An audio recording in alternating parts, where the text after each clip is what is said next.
মানুষ যখন মৃত্যু শয্যায় শায়িত হয়ে যায়, তখন আশপাশের মানুষের করণীয় হচ্ছে তার পাশে বসে বসে কালেমা পড়া, কালেমার তালকিন দেওয়া।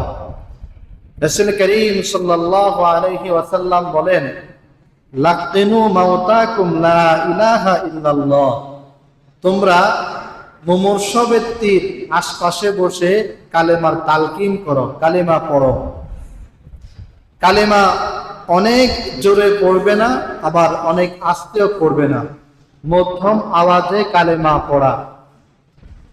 আমরা যখন মুমূর্ষ ব্যক্তির আশপাশে বসে কালেমা পড়ব, তখন তাকে এই কথা বলা যাবে না যে আপনি কালেমা পড়ুন, এই কথা বলা যাবে না।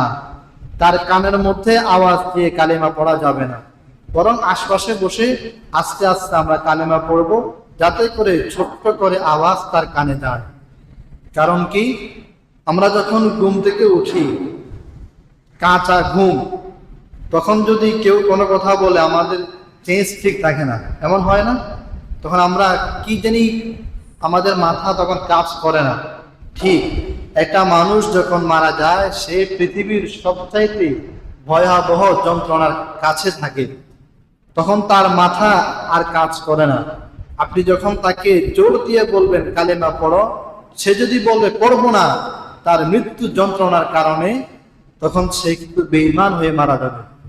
এই জন্যে তাকে কালেমা পড়ার জন্য বলা যাবে না, তার কানের মধ্যে গিয়েও কালেমা পড়া যাবে না, বরং আশপাশে বসে বসে কালেমা পড়বো আমরা। আর আশপাশে বসে বসে তার থেকে মাপ চাওয়া, অমুক আসছে তমুক আসছে, এই সে দুনিয়ার সব ঝামেলা করার দরকার নেই। লোকটা মারা যাচ্ছে, এখন আশপাশে সবাই বসে কান্নার রোল যদি শুরু করে দেন, তাহলে তার নসিবে কালেমা আর জুটবে না।